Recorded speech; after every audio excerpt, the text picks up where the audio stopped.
ಮೊನ್ನೆ ದಿನ ಕಲಬುರಗಿ ಸೆಂಟ್ರಲ್ ಜೈಲಿನಿಂದ ಕೊಲೆ ಪ್ರಕರಣದ ಶಿಕ್ಷೆ ಆಗಿರ್ತಕ್ಕಂಥ 3 ಜನ ಕೈದಿಗಳು ಬೆಳಗಿನ ಜಾವ ಜೈಲಿನ ಗೋಡೆ ಹಾರಿ ತಪ್ಪಿಸ್ಕೊಂಡಿರ್ತಕ್ಕಂಥ ಸುದ್ದಿಯನ್ನು ನೋಡಿ ದಿಗಿಲಾಯಿತು.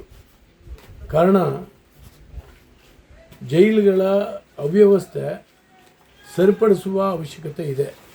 ನಾನು ಗೃಹ ಸಚಿವನಾಗಿದ್ದಾಗಲೂ ಕೂಡ ಬೆಂಗಳೂರಿನಲ್ಲಿ ಒಂದು ಸಣ್ಣ ಘಟನೆ, ಅಲ್ಲಿ ಪಾರ್ಟಿ ಮಾಡಿರ್ತಕ್ಕಂಥ ಘಟನೆ ನಡೆದಿತ್ತು.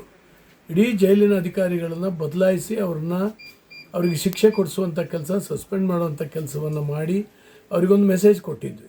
ಆದರೆ ಇಲ್ಲಿ ಈಗ ಈ ಸರ್ಕಾರದಲ್ಲಿ ಕಳೆದ 3.5 ವರ್ಷದಿಂದ ಹೇಳಿ ಕೇಳೋರೇ ಇಲ್ಲಾಗಿದೆ. ಜೈಲಿನ ಸುಧಾರಣೆ ಬಗ್ಗೆ ಈ ಸರ್ಕಾರ ತಲೆ ಕೆಡಿಸ್ಕೊಂಡಿಲ್ಲ. ಎಲ್ಲಕ್ಕಿಂತ ಹೆಚ್ಚಾಗಿ ಇದು ಗೃಹ ಇಲಾಖೆ ಬಹಳ ದೊಡ್ಡ ಲೋಪ. ಇದು ಗೃಹ ಇಲಾಖೆಯನ್ನು ನೋಡ್ತಾ ಇರುವಂಥ ಗೃಹ ಸಚಿವರು ಗೃಹ ಇಲಾಖೆ ಒಂದನ್ನು ಬಿಟ್ಟು, ಅವ್ರ ಇಲಾಖೆ ಒಂದನ್ನು ಬಿಟ್ಟು ಮತ್ತೆಲ್ಲದ್ರ ಬಗ್ಗೆ ಯೋಚನೆ ಮಾಡಲಿಕ್ಕೆ ಹೊರಟಿದ್ದಾರೆ ಅವರು. ಅದರಿಂದ ಗೃಹ ಇಲಾಖೆಯನ್ನು ಇಲ್ಲ ಬೇರೆ ಯಾರಿಗಾರು ವಹಿಸ್ಕೊಡ್ಬೇಕು, ಇಲ್ಲದೇ ಅವರು ಗೃಹ ಇಲಾಖೆಯನ್ನು ಸಮರ್ಥವಾಗಿ ನಿಭಾಯಿಸೋ ಹಾಗೆ ವ್ಯವಸ್ಥೆ ಆಗಬೇಕು. ಇಲ್ಲದೇ ಇದ್ದರೆ ಈ ತಾಲೂಕಿನ ಶಾಂತಿ ಸುವ್ಯವಸ್ಥೆ, ಈ ರಾಜ್ಯದ ಶಾಂತಿ ಸುವ್ಯವಸ್ಥೆ ಹದಗೆಡುತ್ತೆ. ಮತ್ತು ಕೈದಿಗಳು ಐಷಾರಾಮಿ ಇದ್ದಾರೆ.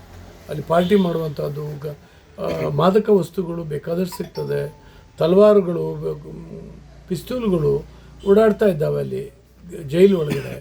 ಇದು ಪರಿಸ್ಥಿತಿ ಹೀಗೆ ಮುಂದುವರೆದರೆ ಕರ್ನಾಟಕ ರಾಜ್ಯಕ್ಕೆ ಭಾಳ ಕಳಂಕ ಬರ್ತದೆ. ತಕ್ಷಣ ಇದ್ರ ಬಗ್ಗೆ ಎಚ್ಚೆತ್ತುಕೊಳ್ಳುವಂಥ ಅವಶ್ಯಕತೆ ಇದೆ. ಹೋಮ್ ಮಿನಿಸ್ಟ್ರು ಹೇಗೋ ಏನೋ ಇರ್ಬೋದು ಅಂತೇಳಿ ಹೇಳಲಿಕ್ಕಾಗೋದಿಲ್ಲ. ಹೋಮ್ ಮಿನಿಸ್ಟ್ರ್ ಜವಾಬ್ದಾರಿ ತುಂಬ ದೊಡ್ಡದಿದೆ. ಈ ರಾಜ್ಯದ ಶಾಂತಿ ಸುವ್ಯವಸ್ಥೆಯನ್ನು ಕಾಪಾಡಬೇಕು.